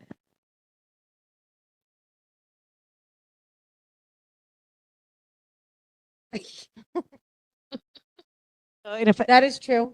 Did I do that right? yeah, and if I'm mathing correct on the budget summary, the last budget summary Amber did, so the overall change increase, including warrant articles, would be 0.89%.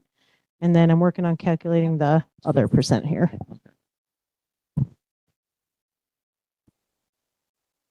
It's fair.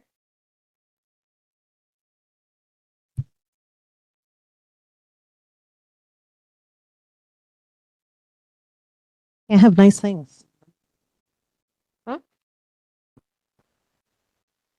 And then you have to go to that other thing on here. I have too many. This one. And you would go from this one.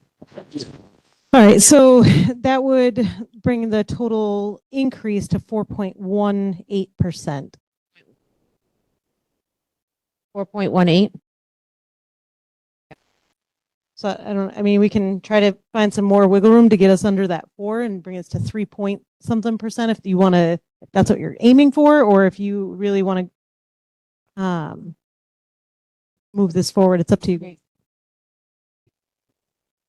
She just did that. Yeah, but we have, yeah, but we haven't. I think that maybe some other Warrant conversations articles, we yeah. have too around This warrant number, articles this and, number, And then- I also just don't know what the warrant our, Is that? how firm the Add that. healthcare number is. Like that feels to No, me, that's I a don't really know where that, That's pretty firm unless we have staffing changes. you okay. know, Yep. Okay.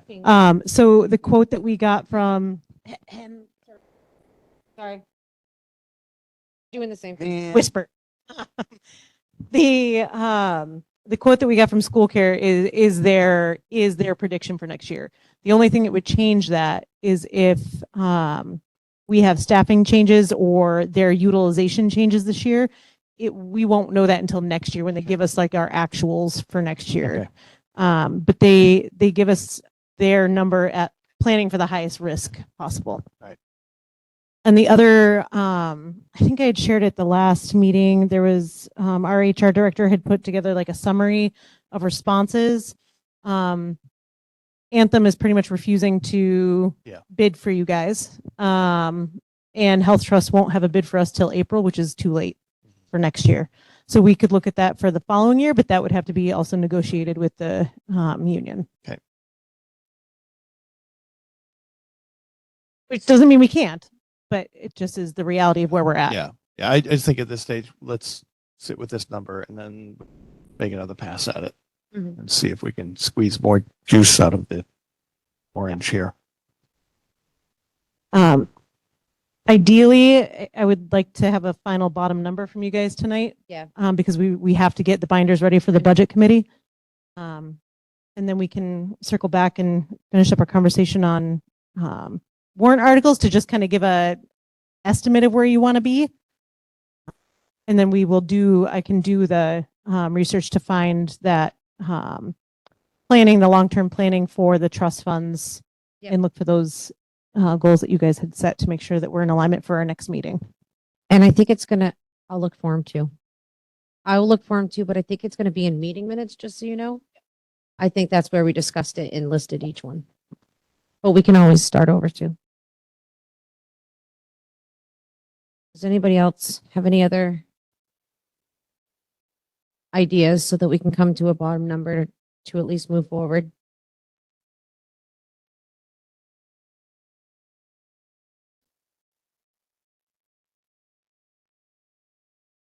Jean's still doing numbers. All right. It's Do what you got to do. okay. Anyone? Anyone feel like making a motion? No, that's fine.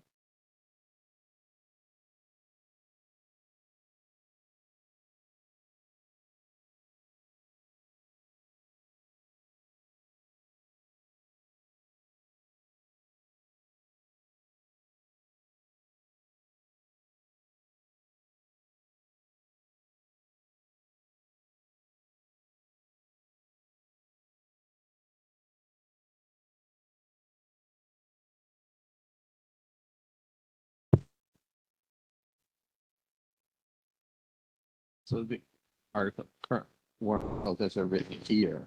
Yeah. That's the difference. So. Yeah, just to propose.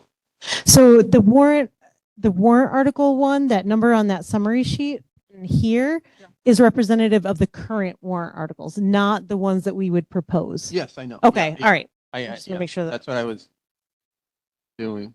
So that this is back of the envelope math. So just hang on here. Okay. So to get under 4.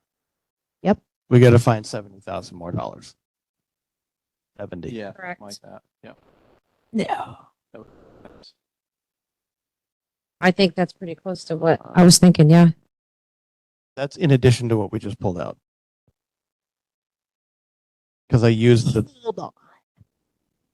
34,891,000 and change number. 606.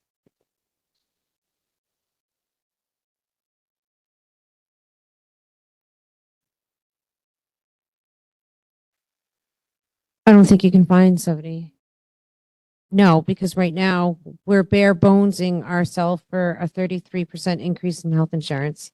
I think everyone did a great job until the health insurance came in. I think Exactly. That's realize that, really and what then- messed then everything up. everything was great and God's punished us. So, I think we've made the adjustments that we can make. I know. I don't think I don't think you can hit 70,000 unless you're talking staff, and we're obviously not going to talk staff. We're pretty skeleton crew. Correct. You were right, Ken.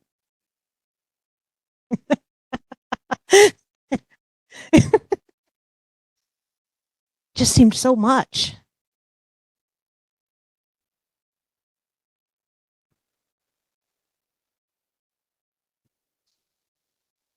If you're ready, I We need a motion for budget number, correct? bottom line. Bottom. That is inclusive of the cuts discussed. Just- Mean moving? Yeah. I guess that's technically. I make a motion. Do we have to, wait, sorry. Do we have to make a motion too, or no, to move those? No, we can just put, if Gary's by going to make a changing the number. motion, Okay, just Sure. asking. she can give me the bottom line that's inclusive of the cuts discussed. Okay. Okay. I make a motion to bring forward the budget amount of $34,891,972 with the cuts previously discussed. I'll second. Any other questions or discussion?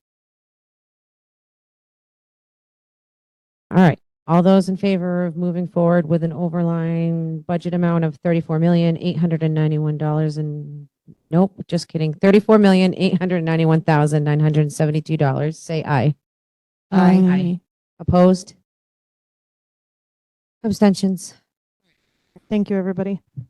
So now can we circle back and talk about trust funds a little Sure. bit? Assuming that, our lines are inclusive of where your guys' goals were, and Josh provided his feedback on the warrants that match what the CIP plan would be and all of that. So any ones that were included, including facilities, are on here. There's a couple of warrants for discussion. Wasn't sure if you guys wanted to entertain looking at those this year, and one of them would be the tuition expendable trust fund with the discussion around open enrollment and the unpredictability that is to come. I thought it might make sense to consider creating a tuition expendable trust fund that would act as, a savings account and buffer for catastrophic events of enrollment. So we'd be adding one. Yes, and there's another warrant article on here for discussion that is the Employee Health Benefits Expendable Trust Fund.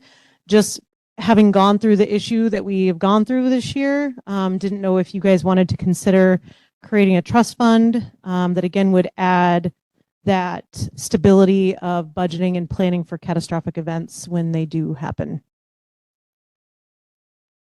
I would support both of those warrant articles and funding them generously.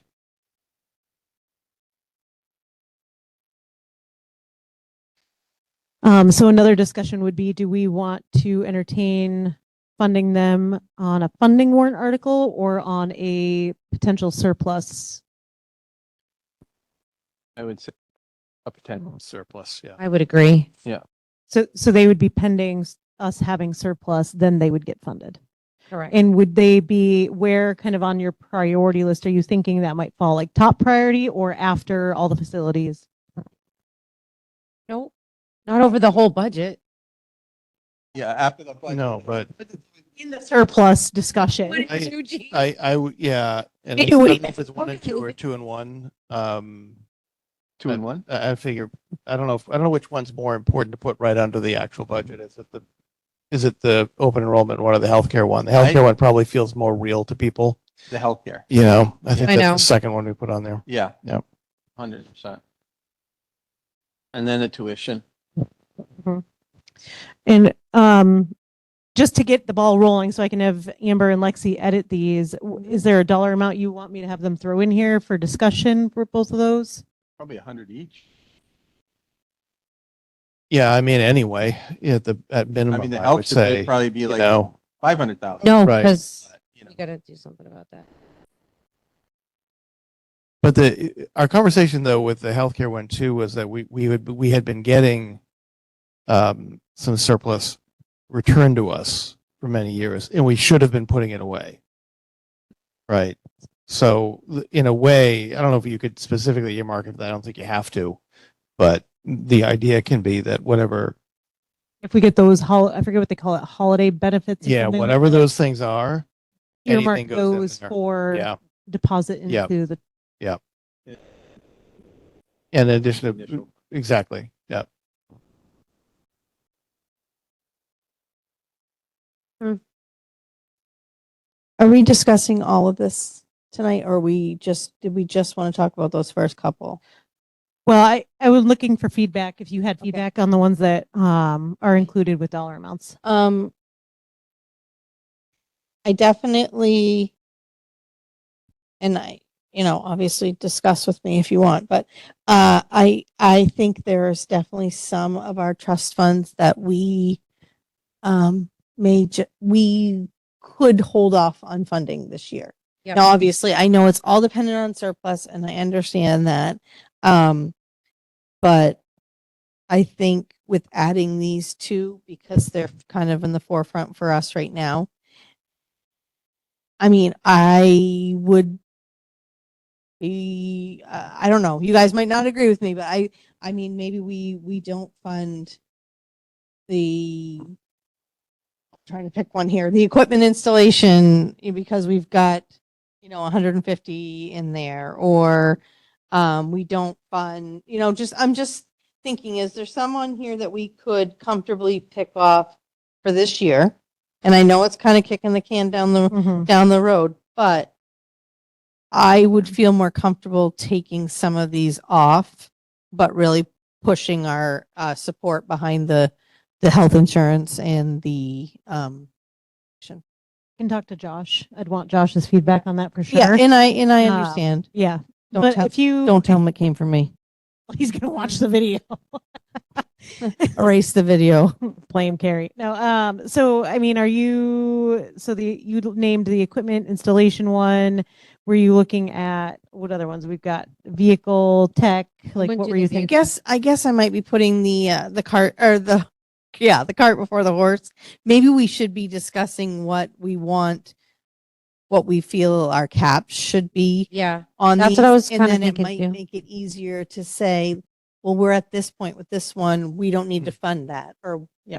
So then I Yeah. need to get we need to Yeah. find that old Yeah. information and get that. Well, But we at least pretty this much can- know because we didn't Yeah. touch the capital reserve. He has a plan for that. Mhm. And I'd always said he wanted around that. We didn't touch that. No, he actually, what's the number right now?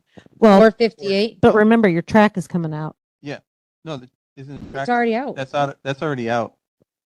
as of this report. This was back in October. Remember? It wasn't out in October. Right. It was not out in October. Last one I saw, Right. But this document was created October 2nd. and this is school building, so this would be the site. Right. Yeah, so so- why? Yeah, it's 195. Oh, yep. Okay. Perfect. And maybe that's when we nick too. They're the 75 for that. But like on the school building capital reserve, that I don't want to touch that because he literally said Mhm. he wants $1 million in there. And we're Right. at, Because of the projects we've got coming Right. up. Yeah. so I don't want to touch that. So what we did before last year, I'll just Carrie, Jean, anybody jump in, is we pretty much deferred to Josh to help us with some of those ones.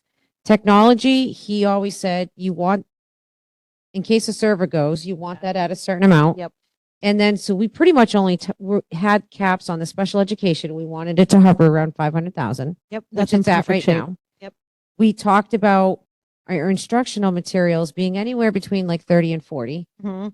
which is why I was like, maybe we can use some We of feel that. to be close to that if we take out the Correct. ones that you talked about. But then really, we're not touching Hill School. He had the vehicle one, he has the plan for. The site improvement, I agree with Jean that maybe one we don't have to do. There's only Oh, I'm like a sorry, couple, yes. do you know what I mean? Yeah. There's So, only a couple that really, we would really set. well, right. Because a lot of these are based off your CIP, which is, that's the whole point. Right. Like, I believe this one, vehicle, that one's, New. yeah, it's new, but I want to say. But he's got a vehicle replacement cycle, which is Right. part of, right. If you're looking at two vehicles, Exactly. you're going to be at 80 grand, no problem. So I guess But I can get his feedback and Yeah. I'll find the document that you guys created. Well, not the document, the conversation you had that reflected this. and it really was only those 3 columns I'm talking about right now because That's when we looked at it He knows before. where it is. Yep, she'll find it. He knows. Because we discussed and we're like, those are the Yep. ones that we kind of, if we touch from instructional materials. If something happens and we have to touch the special ed we have, like with a $3 million cut. But other than that, the rest are like they're well laid out plans. Do you know what I mean? Yes. Yeah, they're only funded based on the plans that are approved. I think when we did it, like the building one, we had set at, and special ed, we had set at like $500,000 on those two. And Yep. at this point in time, maybe the special ed with the way everything's working right now is good, but the building, especially with the cost of labor and materials right now, that should be upped. When Josh says $1 million and we say 500, maybe we should be at 750. Same way the town does it with their paving. They were at like 600 and now they're, I forget what they're now, like 850. Right, because the costs always increase. Because the cost is increasing. We have another meeting next week. You don't need a cap on these now. Can we ask Josh about those? What Yeah. he thinks we Yeah, on the that's stuff what I want to get kinda Josh's his feedback. realm. Yep. Can I also ask, we have an outstanding balance with I school was care, going to say that too. Yes. $200,000, right? And we kicked that can down the road Yes. deliberately with the idea that we might be able to cover that with what's remaining, right? So that would be first. that'd be for it. Do we need a warrant article for that? No, because it would come out of your, like, it would be an expense, like a supply that you're purchasing. It's a bill you're paying in the current year. You guys will have to approve that payment, which you already did approve the payment Right. initially. What it will cause is we will need to keep a watchful eye once that's paid, because it will show that it's being removed out of the budget. So we'll just have to watch to make sure that we don't end in a deficit. Right. So that'll be what we have to carefully watch. And if there's things that we have to talk about, if there's things that we can cover through a trust, that we would have to take from the budget that's allowable, we'll have to have that discussion. Okay. But it'll just be. And we would not want to consider a warrant article, a standalone warrant article to cover this expense. And I'm not talking about you surplus. could, but it would come I'm in. not saying it's a great idea. I'm just saying we should at least kick the tires on it. I just don't know that it's the right timing. I mean, you could do it, but it would come out of next year's fiscal budget. It wouldn't come out of this year's.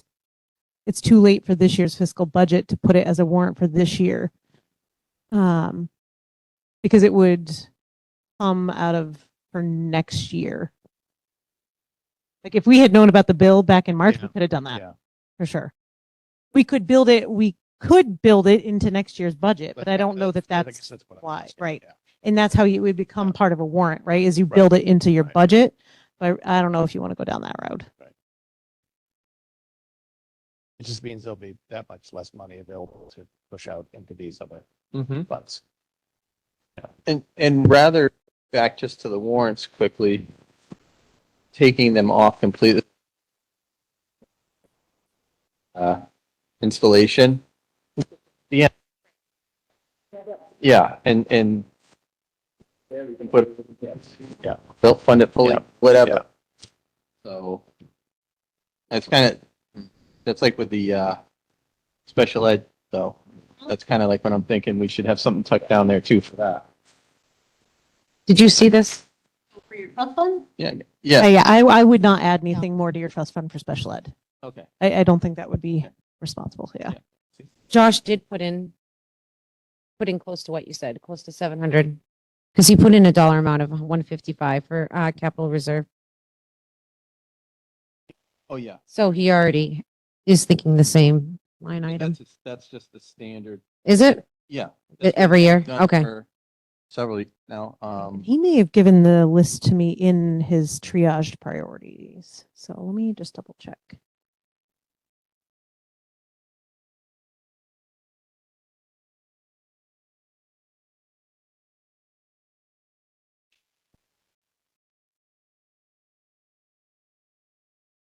Just do you need numbers on these two tonight? For your Well, you guys gave me An a idea? number. You don't have to vote on anything. I'll come back. I'll fill that in Okay. for okay. Lexi, and then I will want you to vote next round. Yep. Yeah. Okay. Yeah, I'll get Josh's feedback. Okay. and come back. Sounds good. Thank you. All right. Is everybody done with that? You had real quick, you had talked about next week. Yeah. I have a conflict in scheduling and I don't know if you guys would be open into moving our board meeting next week to a different day if possible. I have Deerfield NBC next Tuesday.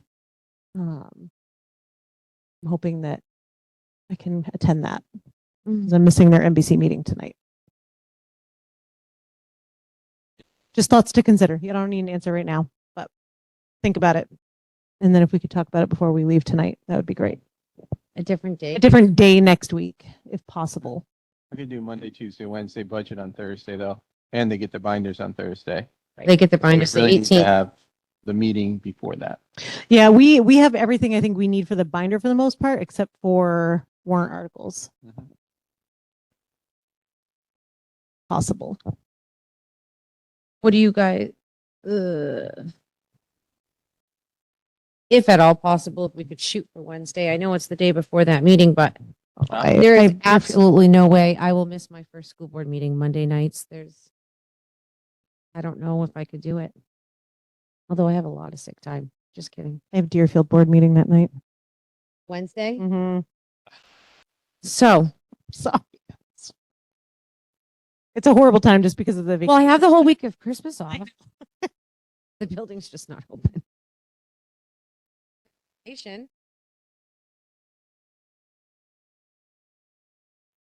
Monday or Thursday. We've got budget committee for Pembroke. Yeah. Oh yeah, I'll be with you, Jean. Yeah, we're Friday this week if you really want to push it, but I know. it's kind of quick. Yeah. We want all the administrators here Friday. Yeah. At 10 o'clock at night. I'm So kidding. we could do, if Monday works for everybody else, I will start my shift early. You sure? I will start my shift early and go the furthest away so that, and then if I have to go, Carrie will have to take over. Okay. That would be the only thing that I could do. I could start early and Right. I'll go to the furthest patient first and Sorry, work my way guys. back. It's just the snow day kind of threw the whole schedule off. Whose fault was that? Yeah, all right. I appreciate And that. Carrie will be able to figure it out. Okay? What time do you guys want? We could do the usual or we could do 5 o'clock. Oh, no. Keep it 6:30. Okay. I got to try to go see Okay. most of my patients. 6:30. If that's okay with everybody. Is 6:30 okay? Sure. Huh? That's fine. Is that all right? Perfect.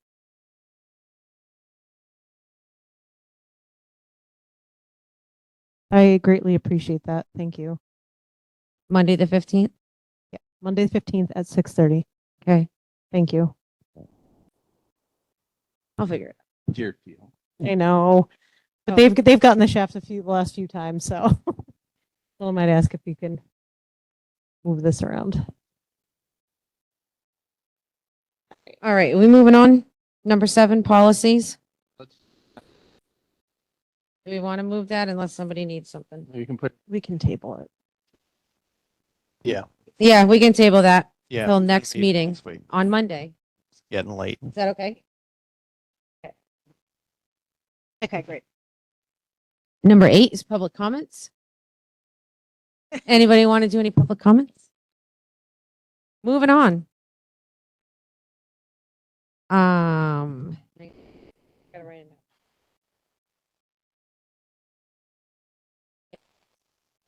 down. We have ACL.